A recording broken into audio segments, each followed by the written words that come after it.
Hello friends, कैसे हैं आप सब। आप सभी का आपके अपनी YouTube channel sociology with Sangeeta में मैं संगीता स्वागत करती हूं। और इस चैनल के माध्यम से हम लोग सोशियोलॉजी के कम्पिटिटिव एग्जाम के प्रिपरेशन करते हैं। अभी जो हमारे क्लासेस चल रही हैं उसके अंतर्गत हम लोग झारखंड लेडीज सुपरवाइजर का सोशियोलॉजी का सिलेबस को कवर कर रहे हैं। तो जिसके अंतर्गत हमारे 2 यूनिट कवर हो गए हैं। आज से यूनिट 3 स्टार्ट हो रहा है और यूनिट जो 3 है इसमें हम लोग को social structure and social organisation के संदर्भ में देखना होगा। तो सोशल स्ट्रक्चर एवं सोशल ऑर्गेनाइजेशन यानी सामाजिक संरचना एवं सामाजिक संगठन के अंतर्गत इसके जो और पार्ट्स है जो कि इसमें मेंशन है सिलेबस में, इसमें हम लोग को अवधारणा एवं प्रकार, सामाजिक संरचना की विभिन्न विचारधाराएं, संरचना प्रकारवादी, मार्क्सवादी सिद्धांत, सामाजिक संरचना के तत्व, व्यक्ति एवं समाज, सामाजिक अंतःक्रिया, सामाजिक समूह अवधारणा एवं प्रकार, सामाजिक स्तर एवं भूमिका उनके निर्धारक एवं प्रकार, सरल समाज भूमिका के विभिन्न परिणाम, इतना दूर तक देखना होगा। फिर जो अलग अलग जो टॉपिक हो जाएगा, जैसे सामाजिक संगठन अलग हो गया, भूमिका संघर्ष अलग हो गया, ठीक है। उसके बाद फिर जो अल्पसंख्यक और बहुसंख्यक है समूह के संदर्भ में वो अलग अलग टॉपिक हो गया। उसके बाद सामाजिक नियंत्रण अलग हो गया। तो आज के क्लास में हम लोग सामाजिक संरचना की अवधारणा को समझेंगे, उसका अर्थ समझेंगे, उसकी विभिन्न परिभाषाएं देखेंगे, उसकी विशेषताओं को देखेंगे, उसके तत्व देखेंगे और साथ ही साथ उनके विभिन्न प्रकारों को देखेंगे। तो इससे क्या होगा कि हमारी सामाजिक संरचना का जो थ्योरी है वो कंप्लीट हो जाएगा। मॉर्निंग की क्लास में नेक्स्ट डे जो मॉर्निंग का क्लास होगा हम लोग उसमें सामाजिक संरचना के इम्पॉर्टेंट क्वेश्चंस को देखेंगे कि प्रीवियस ईयर में किस प्रकार के क्वेश्चन पूछे गए हैं। और साथ ही साथ फिर नेक्स्ट हम लोग क्लास में सामाजिक संगठन के संदर्भ में देखेंगे। तो बोर्ड पे इतनी सारी थ्योरीज को लेकर आना पॉसिबल नहीं था, इसलिए मैं अपना नोट्स आप लोग तक लेकर आई हूँ। तो चलिए क्लास को हम लोग अपने स्टार्ट करते हैं। सामाजिक संरचना यानी सोशल स्ट्रक्चर। संरचना मतलब क्या हो जाता है, सोशल स्ट्रक्चर। अच्छा, आप लोग तो संरचना का जो मतलब है उसे तो समझते होंगे। अगर आपसे पूछी जाए कि संरचना का तात्पर्य क्या है, उसका अर्थ क्या है, तो आप क्या बोलेंगे, बनावट से है। किससे है, तो बनावट से है। जैसे देखिए एग्जाम्पल के तौर पर अगर मैं यहाँ पर कुछ आपको बताती हूँ, कुछ मैं ड्रॉ करके आपको दिखा रही हूँ, ठीक है। जैसे देखिए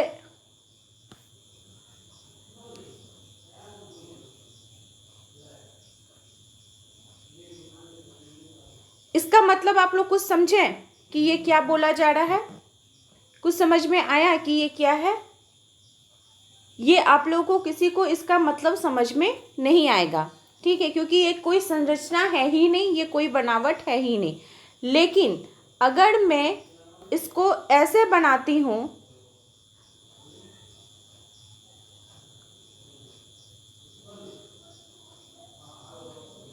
तो इससे आप क्या समझ रहे हैं कि ये जरूर कोई व्यक्ति की संरचना है, किसी आदमी की संरचना है, इससे पता चल रहा है, ठीक है। तो यही बोला जा रहा है कि जो संरचना अर्थात सोसाइटी की संरचना, कोई वस्तु की संरचना, हर कोई भी तत्व जो है वो किन्हीं न किन्हीं चीज़ों से मिलकर बना होता है। तो इसी के संदर्भ में विभिन्न समाजशास्त्रियों ने अपनी परिभाषाएं दी हैं। उनकी परिभाषाओं को हम लोग एक एक करके देखेंगे और समझने का कोशिश करेंगे कि कौन सी परिभाषा क्या बताई जा रही है। तो देखिए गिन्सबर्ग क्या बोलते हैं कि सामाजिक संरचना का संबंध सामाजिक संगठन के प्रमुख स्वरूप अर्थात विभिन्न समूहों, समिति तथा संस्थाओं आदि के संकुल से है। क्या बोला जा रहा है, सामाजिक संरचना का जो संबंध है वो विभिन्न सामाजिक संगठन के, जैसे मान लीजिए सोसाइटी है तो सोसाइटी किससे बनता है, सोसाइटी के अंतर्गत आपको रिलीजन देखने को मिलेंगे, आपको विवाद देखने को मिलेगा, आपको स्कूल देखने को मिलेगा, आपको रिलीजन देखने को मिलेगा। तो ये सभी चीज़ों से बनकर जो किसकी रचना की जा रही है, तो सोसाइटी की रचना की जा रही है। जैसे देखिए क्या बोला जा रहा है कि यहाँ पे बीच में केंद्र में सोसाइटी है, तो सोसाइटी में आपको यहाँ पे रिलीजन मिल गए, यहाँ पे आपको एडुकेशन मिल गया, यहाँ पे आपको मैरिज मिल गया, यहाँ पर आपको उसके बाद फिर जितनी भी जैसे आपका कोई भी संस्था हो गई, आपके धर्म, रीति रिवाज, जितने चीज़ें भी समाज के अंतर्गत विद्यमान है, सब चीज़ यहाँ पे पाई जा रही है। उससे मिलकर क्या बन रहा है, तो सोसाइटी की संकल्पना की जा रही है। किसकी संकल्पना की जा रही है, सोसाइटी की संकल्पना की जा रही है। अगर ये विभिन्न तत्व आपस में मौजूद नहीं रहेंगे तो ये सोसाइटी की जो संकल्पना है वो हमें देखने को नहीं मिलेगी। इसी के संदर्भ में जो हमारे नेक्स्ट थिंकर है कोजर महोदय, वे क्या बताते हैं कि सामाजिक संरचना का आशय विभिन्न सामाजिक इकाइयों के तुलनात्मक रूप से स्थिर एवं प्रमाणित है। तो ये सब जो कीवर्ड है, ये कीवर्ड आपको याद रखना होगा कि किसने कौन से कीवर्ड को यूज़ किया है। कोजर ने यूज़ किया है सामाजिक इकाइयों के तुलनात्मक रूप से, ठीक है। उसके बाद फिर जो हमारे नेक्स्ट थिंकर है नॉडल महोदय, वे क्या बताते हैं, सामाजिक संरचना अंगों की एक क्रमबद्धता की ओर संकेत करती है। क्या करती है, अंगों की एक क्रमबद्ध, मतलब जो चीज़ है, जो भी चीज़ है, जैसे सोसाइटी ही बन रहा है, अगर मनुष्य का शरीर ही बन रहा है तो मनुष्य के अंतर्गत विभिन्न उसके अंग होते हैं। जैसे मान लीजिए यहाँ पे मनुष्य का आपको शरीर देखने को मिल रहा है, ये मनुष्य हो गया, उस मनुष्य का ये उसका सिर हो गया, ये उसके बॉडी हो गए, उसके बाद ये उसका हाथ हो गया, ठीक है, ये उसका पैर हो गया। तो इससे किसकी संकल्पना की जा रही है, मनुष्य की संकल्पना की जा रही है, क्योंकि ये विभिन्न एक क्रमबद्ध तरीके में विद्यमान है। अगर ये क्रम के तरीके में ना रहे और ये अगर ऐसा रहा, ठीक है, तो ये क्या मनुष्य की संकल्पना हो सकती है, ये मनुष्य की संकल्पना नहीं हो सकती है। क्रम, फिर जैसे मान लीजिए ये हाथ है तो हाथ के अंतर्गत फिर आपको उंगली देखने को मिलेगा, ठीक है, उसके जो विभिन्न पार्ट्स है वो देखने को मिलेंगे, पैर के अंतर्गत मिलेंगे, मुंह के अंतर्गत आपको आँख, नाक, मुंह, कान, ये सब चीज़ें देखने को मिलेंगी, तभी तो मनुष्य की संकल्पना की जा सकती है। उसी प्रकार से बोला जा रहा है कि जो सामाजिक संरचना है ये भी क्या कर रहा है, विभिन्न अंगों की एक क्रमबद्धता के रूप की ओर संकेत करती है। और यह संरचना तुलनात्मक रूप से स्थिर होती है, लेकिन उसका निर्माण करने वाले अंग स्वयं में परिवर्तनशील होते हैं। ये संरचना तो स्थिर होती है, जैसे सोसाइटी के अंतर्गत आपको एजुकेशन जो विभाग है, शिक्षा विभाग है, वो आपको स्थिर देखने को मिलेगा कि हाँ इस जगह पे कॉलेज है, इस जगह पे जाकर बच्चे पढ़ाई कर सकते हैं। लेकिन क्या कॉलेज के अंतर्गत स्टूडेंट्स का आना जाना लगा हुआ है, हर एक ईयर में नए स्टूडेंट्स आते हैं तो पुराने स्टूडेंट पास आउट होकर निकलते हैं, तो क्या अंदर की जो बनावट है उसमें परिवर्तनशील होते रहता है, ठीक है। और इसी के संदर्भ में और भी हम लोग थिंकर्स को देखेंगे। तो सर्वप्रथम अगर बात की जाए कि सामाजिक संरचना का सर्वप्रथम प्रयोग किनके द्वारा किया गया था, तो सर्वप्रथम प्रयोग किनके द्वारा किया गया था, हर्बर्ट स्पेंसर जी के द्वारा, उनकी पुस्तक प्रिंसिपल ऑफ सोशियोलॉजी में, ये आपसे पूछा जा सकता है। और प्रयोग किनके द्वारा किया गया था, सर्वप्रथम प्रयोग हर्बर्ट स्पेंसर, एरमाइल दुर्खाइम ने भी इसको प्रयोग किया था अपनी पुस्तक the rules of sociological method में, इन दोनों ने इसके यूज़ किए थे, इसको आप लोग याद रखिएगा। अब क्या है संरचना, क्या है संरचना को क्या हम लोग समझे कि विभिन्न भाग जो व्यवस्थित क्रम में होते हैं उसको संरचना बोला जाता है। जैसे स्पेंसर महोदय ने, इसको याद रखना होगा कि स्पेंसर महोदय ने मानव शरीर के साथ इसकी तुलना की है।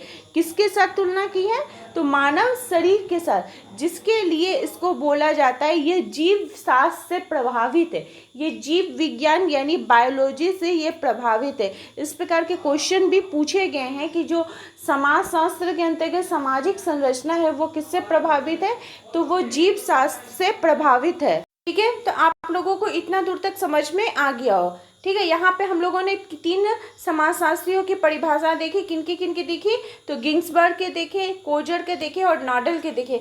आगे भी हम लोग इम्पोर्टेंट समाजशास्त्रियों की परिभाषाओं को देखेंगे जिससे रिलेटेड क्वेश्चन जो है वो एग्जाम में पूछे गए हैं, ठीक है। तो अब हम लोग क्या देखते हैं, सामाजिक संरचना की विशेषताएं कौन कौन सी हैं।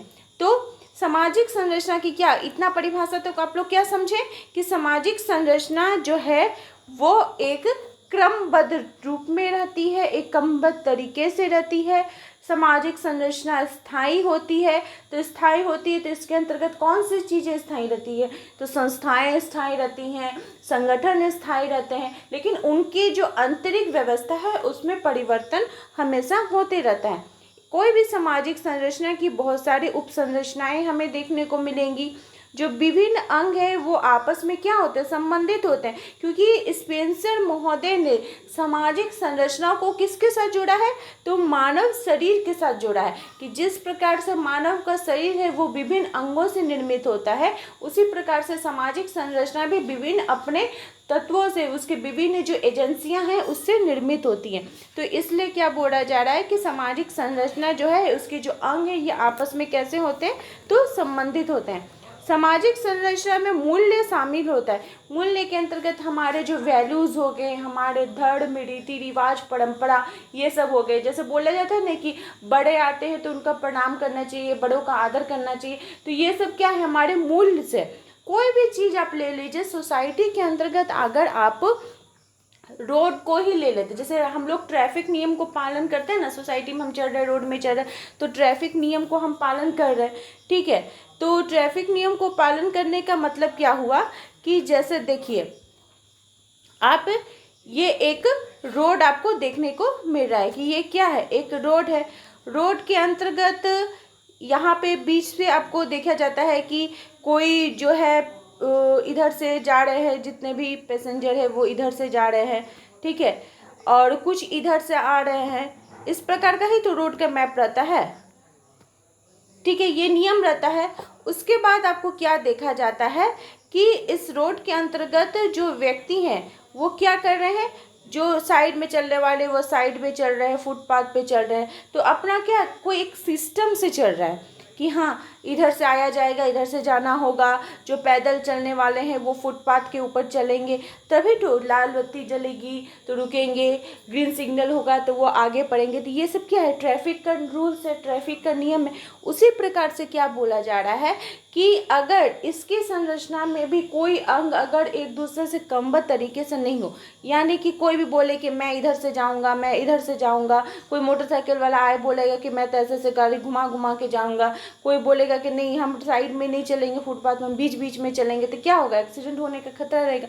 यानी व्यवस्था भी कैसी हो जाएगी? छिन्न भिन्न हो जाएगी। फोटो से, इमेज से ही हम लोग को लग रहा है कि ये कोई खिचड़ी बन गया है। तो वही चीज़ बोल रहा है कि समाज के अंतर्गत अगर व्यवस्था सही ढंग से ना रहे तो फिर क्या होगा? समाज की जो संरचना है उसकी बनावट में भी अस्थिरता हमें देखने को मिलती है। उसके बाद क्या बोला जा रहा है कि सामाजिक संरचना के अंग हम लोगों ने देख लिया है। सामाजिक संरचना अमूर्त होती है, लेकिन ब्राउन और नाडल महोदय ने इसको मूर्त रूप माना है।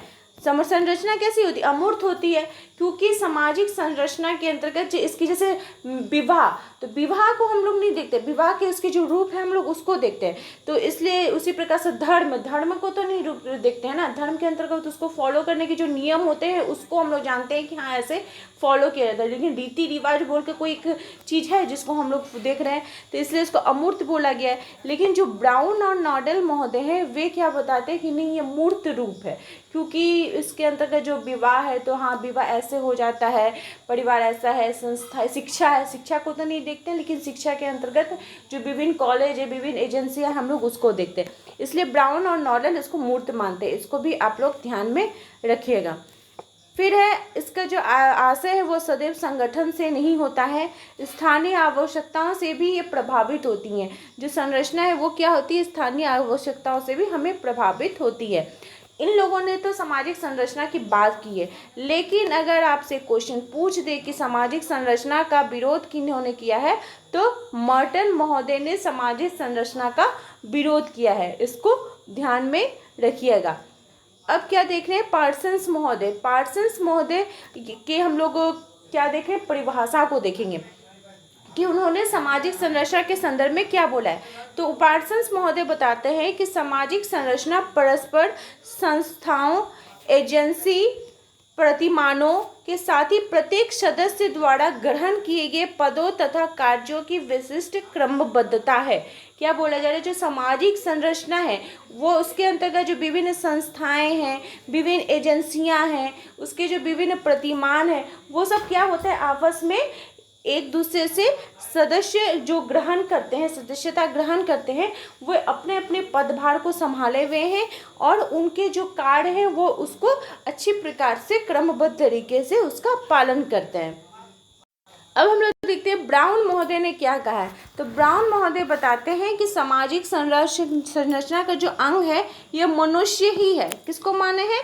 तो ये मनुष्य को ही मानते हैं और स्वयं इसकी संरचना जो है वो क्या बताते हैं कि संस्था द्वारा परिभाषित तथा नियमित संबंधों में लगे हुए व्यक्तियों की क्रमबद्धता है। अर्थात ब्राउन महोदय किसको इम्पोर्टेंट मानते हैं? व्यक्ति को इम्पोर्टेंट मानते हैं सामाजिक संरचना के लिए। आइए, सब कीवर्ड है, कीवर्ड को भी अगर आप पकड़ के रखिएगा तो जैसे मान लीजिए आपको पूरा परिभाषा तो उतना सबका याद रखना पॉसिबल नहीं है, तो हम लोग क्या करेंगे, एक एक कीवर्ड को पकड़ कर रखेंगे। जैसे ब्राउन का हो गया कि ये मनुष्य को मानते हैं, व्यक्ति को मानते हैं, पर्सन, संस्था, एजेंसी को मानते हैं। फिर कार्ल मैनहीम, ये सामाजिक संरचना सामाजिक शक्तियों, परिस्थितियों का जाल है। क्या है? परिस्थितियों के जाल के बारे में ये बात कर रहे हैं। कौन बात कर रहे हैं? तो कार्ल मैनहीम कर रहे हैं। अगर जाल शब्द आएगा तो वो कार्ल मैनहीम का हो जाएगा। जॉनसन, सामाजिक संरचना का निर्माण विभिन्न अंगों के अपेक्षाकृत स्थायी संबंध को से होता है। वे बोलते हैं कि सामाजिक संरचना जो है उसका निर्माण कैसे हो रहा है? इसके अंग के अपेक्षाकृत स्थायी संबंधों से, वह संबंधों के ऊपर जोर दे रहे। इसको हम लोग ध्यान में रखेंगे। तो इतना दूर तक तो हो गया इसकी परिभाषाएं, और मुझे लगता है कि आपको इन परिभाषाओं में किसी भी प्रकार की कोई दिक्कत नहीं आई होगी। अब हम लोग देखते हैं सामाजिक संरचना से संबंधित विभिन्न अवधारणाएं कौन कौन सी हैं। तो सामाजिक संरचना की जो विभिन्न अवधारणा में सबसे पहला आ जाएगा प्रकार्य। तो प्रकार्य क्या है, ये उसको हम लोग समझते हैं कि आखिर ये क्या बोला जा रहा है। तो ये सामाजिक संरचना के वे तत्व जो सामाजिक व्यवस्था को बनाए रखने में योगदान देते हैं वो क्या कहलाते हैं? प्रकार्य कहलाते हैं। क्या बोल रहा है कि सामाजिक संरचना के वे तत्व, मान लीजिए ये समाज है और इस संरचना को, ये सोसाइटी है, इस सोसाइटी को बनाए रखने के लिए कौन कौन से तत्व जिम्मेदार हैं? तो रिलीजन जिम्मेदार है, एडुकेशन जिम्मेदार है, मैरिज जिम्मेदार है, फैमिली जिम्मेदार है, उसके बाद आपका पॉलिटिक्स जिम्मेदार है। ठीक है, ये सभी चीज़ें क्या कर रही हैं? सामाजिक संरचना को बनाए रखने में अपने अपने अधिकार दे रहे हैं, अपने अपने कर्तव्य को निर्वाह कर रहे हैं। तो ये सारे चीज़ क्या कहलाएंगे? प्रकार्य कहलाएंगे। ये सब योगदान दे रहे हैं ना, किसको योगदान दे रहे हैं? सोसाइटी को योगदान दे रहे हैं। तो ये सब सोसाइटी के प्रकार्य कहलाएंगे। ठीक है, अब क्या देखा जा रहा है कि मर्टन महोदय ने 2 प्रकार के प्रकारों के बारे में बताया है। अगर क्वेश्चन आएगा कि मर्टन महोदय ने कितने प्रकार के प्रकारों के बारे में बताए हैं, तो वे 2 प्रकार के प्रकारों के बारे में बताते हैं। पहला है प्रकट प्रकार्य, जिसे गोचर प्रकार्य बोला जाता है, और दूसरा है अप्रकट प्रकार्य, जिसे अगोचर प्रकार्य बोला जाता है। प्रकट प्रकार्य वे प्रकार्य जो वांछित एवं क्या होते हैं? अभिज्ञात होते हैं, जो कि हम जानते हैं कि हमको मालूम है कि इस चीज़ के बारे में, वो प्रकट प्रकार्य के अंतर्गत आएंगे।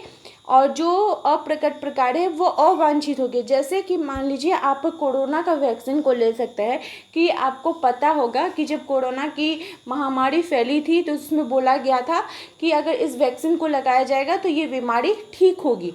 ठीक है, तो ये तो हमारा प्रकट प्रकार हमको पता था, हमको दिख गया। लेकिन अप्रकट प्रकार में क्या हुआ कि कोई कोई जिनका छुपा हुआ कुछ बीमारी था वो और उभर कर सामने आ गया, या फिर किन्हीं के हाथ पैर में बहुत दर्द हो रहा था तो वो चली गई, जो उनका पेन था वो ख़त्म हो गया। तो ये सब ये तो बोला नहीं गया था, लेकिन फिर भी ये ऐसा हो गया। तो ये अप्रकट या अगोचर प्रकार के अंतर्गत आएंगे। तो इन्होंने 2 प्रकार बताए हैं, प्रकट प्रकार्य, एक अप्रकार्य। तो अप्रकार्य क्या होता है कि सामाजिक संरचना के वे तत्व जो सामाजिक जो व्यवस्था है को कमजोर बनाते हैं वे अप्रकार्य का है। तो अप्रकार्य नाम से ही पता चल रहा है कि कोई जरूर ऐसा चीज़ होगा जो कि सामाजिक संरचना को खराब कर रहा होगा। तो क्या खराब करता है? तो अपराध करता है। अपराध भी तो सोसाइटी के अंतर्गत ही हो रहा है ना, क्राइम भी सोसाइटी के अंतर्गत हो रहा है। और कहीं भी आप ऐसा नहीं बोल सकते हैं कि वहाँ पे कोई अपराध नहीं हो रहा है। हर एक क्षेत्र में हर एक दिन कोई ना कोई अपराध होते ही रहता है। तो ये सब चीज़ क्या करी है? समाज की जो संरचना है उसकी बनावट को खराब करने में, उसको अप्रकार्य करने में हेल्प कर रही हैं। ठीक है, इतना दूर तक हो गया। अब हम लोग क्या देख रहे हैं कि हैरियम जॉनसन ने सामाजिक संरचना के 2 स्तरों का उल्लेख किया था। वे बताते हैं संरचनात्मक अप्रणाली और प्रकार्यात्मक अप्रणाली के बारे में बात करते हैं। इतना आप लोग इसको याद रखिएगा। कार्ल मार्क्स ने भी 2 प्रकार के संरचना की बात की है, अधोसंरचना और अधिसंरचना। ऐसे कोई क्वेश्चन आपको यहाँ पे पूछ सकता है कि अधोसंरचना किनके द्वारा दी गई है, तो कार्ल मार्क्स के द्वारा दी गई है। अधिसंरचना किनके द्वारा दी गई है, तो कार्ल मार्क्स के द्वारा दी गई है। ये दोनों क्या हैं, तो ये दोनों संरचना के प्रकार हैं, ठीक है, इसके पार्ट्स हैं। और अधोसंरचना क्या होता है, इंफ्रास्ट्रक्चर, यानी इसका जो बुनियादी ढांचा होता है वो, इसको आप आर्थिक क्षेत्र के साथ जोड़ सकते हैं कि समाज के अंतर्गत जो भी आर्थिक क्षेत्र हैं वो इंफ्रास्ट्रक्चर के अंतर्गत आएंगी। और सुपर स्ट्रक्चर, सुपर पावर, यानी जैसे आपके धर्म, रीति रिवाज, आपके नैतिक वैल्यूज जो भी हो गए वो सभी किसके अंतर्गत आ जाएंगे, सुपर स्ट्रक्चर के अंतर्गत आ जाएंगे। ओके, अब हम लोग नेक्स्ट देखते हैं। पार्सन्स महोदय ने अपनी पुस्तक the structure of social action में सामाजिक मूल्य आधारित सामाजिक संरचना की पूर्णता हेतु जो अपने प्रकार्यात्मक आवश्यकताएं बताई थी। अगर आपसे पूछा जाए कि पार्सन्स महोदय क्या बताए हैं, तो एक तो वो सामाजिक संरचना के संदर्भ में बताए हैं, कौन सी थ्योरी में बताए हैं, तो वो अपने एजिल मॉडल में बताए हैं। एजिल मॉडल जो है वो पार्सन्स महोदय का सामाजिक संरचना से रिलेटेड ही थ्योरी है, जिसको कि हम लोग पहले भी कर ली हैं, फिर अभी हम लोग रिवीजन उसका फिर से कर लेते हैं। तो सामाजिक संरचना के मूल्य के आधार पर उन्होंने कितने इसके प्रकार बताए हैं, तो 4 प्रकार बताए, जिसको कि पूर्व आवश्यकताएं के नामों से भी जाना जाता है। वे 4 कौन कौन से हैं, तो एजिल यानी adaptation, goal, A for adaptation, G for goal, I for integration और एल फॉर लेटेंसी, ठीक है। ए फॉर एडॉप्टेशन वो हो गया आपका अनुकूलन, अर्थात हम जो अनुकूल मतलब एडॉप्ट कर रहे हैं, किससे कर रहे हैं, तो पर्यावरण के द्वारा कर रहे हैं, आर्थिक प्रणालियाँ अतिरिक्त गतिविधियों के माध्यम से जो कर रहे हैं वो हो गया। लक्ष्य निर्धारण यानी गोल, जो सामाजिक व्यवस्था है उपलब्ध संसाधनों के आधार पर आप जो अपने जीवन का लक्ष्य निर्धारित करते हैं उसको बोला जा रहा है। फिर बोला जा रहा है कि एकीकरण, समाज की व्यवस्था को बनाए रखने के लिए एकीकरण की आवश्यकता है। तो एकीकरण, एकजुट होकर सब कैसे रहेंगे, तो धर्म के माध्यम से, ठीक है, कानून के माध्यम से वो कोई गलत काम नहीं करेंगे, धर्म से डरेंगे वो कोई गलत काम नहीं करेंगे, और उनके अंतर्गत ये वैल्यूज़ रहेगा कि हाँ हमको कोई गलत काम नहीं करना है, हम गलत काम करेंगे तो हमको ये मेरे लिए पाप है। ये चीज़ें सब कैसी होंगी, इसको सामाजिक व्यवस्था को बनाए रखने में हेल्प करेंगी। और 4th है तनाव रक्षण यानी लेटेंसी, अर्थात यह यथास्थिति को बनाए रखने में। कोई भी समाज को जिसको आप अच्छा बनाना चाहते हैं, ठीक है, तो वो कैसे बन सकता है, जब शिक्षित हो। अगर कोई मूर्ख होगा तो मूर्ख के आगे आप कुछ भी बोलिए वो समझ में नहीं पाएगा, लेकिन अगर जो शिक्षित व्यक्ति होगा उसको अगर आप कुछ बोलिएगा तो वो समाज में स्थिर रहेगा। तो कैसे होगा समाज का, हम लोग तनाव रक्षण कैसे कर सकते हैं, लेटेंसी कैसे ला सकते हैं, तो शिक्षा के माध्यम से ला सकते हैं, परिवार के माध्यम से ला, और सामाजिकरण की प्रक्रिया को अपनाकर यानी सोशलाइजेशन को अपनाकर हम समाज के अंतर्गत एकीकरण या तनाव रक्षण कर सकते हैं। ठीक है, अब हम लोग देखते हैं सामाजिक संरचना के विभिन्न स्वरूप एवं प्रकार। तो पार्सन्स महोदय ने इसके 4 प्रकार बताए हैं, किसके, सामाजिक संरचना के 4 प्रकार पार्सन्स महोदय ने बताए हैं। पहला है सार्वभौमिक अर्जित विन्यास, जिसके अंतर्गत औद्योगिक समाज आएंगे, जैसे अमेरिका का जो समाज है वो इसके अंतर्गत आपको देखने को मिलेगा। सेकेंड है सार्वभौमिक प्रदत्त विन्यास, इसमें क्या था कि जो देश थे जैसे जर्मनी था तो नाजी वो क्या किया था, जो यहूदी लोग थे उनके ऊपर वो शासन करता था और बोलता था कि उनके द्वारा जो धर्म कानून या फिर जो कुछ भी है वो स्वजाति केंद्रवाद, मतलब वो अपना जाति को श्रेष्ठ मानते थे, अश्रेष्ठ मानते हुए दूसरों को दबाने का प्रयास करते थे। जैसा कि जर्मनी, वो दूसरे यहूदी जो धर्म के लोग थे उनको दबाने का प्रयास किया करते थे। विशिष्ट अर्जित विन्यास, जैसे चीन और भारत में यहाँ पे जन्म एवं नातेदारी पर विशेष बल दिया गया, इसके आधार पर समाज का वर्गीकरण किया गया है। ये आ जाएंगे विशिष्ट अर्जित विन्यास के अंतर्गत। विशिष्ट प्रदत्त विन्यास से इसमें जो परंपरागत समर्थन है जैसे स्पेन ये सब हो गए, ये सब इसके अंतर्गत आ जाएंगे। फिर नेक्स्ट क्या है, लेवी स्ट्रॉस का संरचनावाद। संरचनावाद से लेवी स्ट्रॉस भी जुड़े हुए हैं, उनका भी जो सिद्धांत है उन्होंने अपनी पुस्तक स्ट्रक्चर एंथ्रोपोलॉजी में दिया है। इसके अंतर्गत वो सामाजिक संरचना को मानसिक प्रत्यय मानते हैं और अनुभव के आधार पर वे बताते हैं कि समाज के अंतर्गत जो व्यक्ति रहता है वो लेन देन के माध्यम से, मतलब वो सोसाइटी से कुछ ले रहा है तो सोसाइटी को भी वो कुछ दे रहा है। इस प्रकार से समाज की संरचना बनी हुई है। ये किनका कथन था, तो लेवी स्ट्रॉस जी का कथन था। तो आई होप आप लोग को सामाजिक संरचना बहुत ही अच्छे प्रकार से समझ में आ गई होगी। इनसे रिलेटेड हम लोग ऑब्जेक्टिव्स मॉर्निंग के क्लास में करेंगे, तो चैनल के साथ आप लोग बने रहिए। अगर आपको वीडियो हेल्पफुल लगे तो इसे जरूर लाइक कीजिए, अपने दोस्तों के भी शेयर कीजिए और मेरे चैनल पर नए हो तो प्लीज़ सब्सक्राइब करना ना भूलिए। मेरे चैनल के साथ बने रहने के लिए आप सभी का थैंक यू।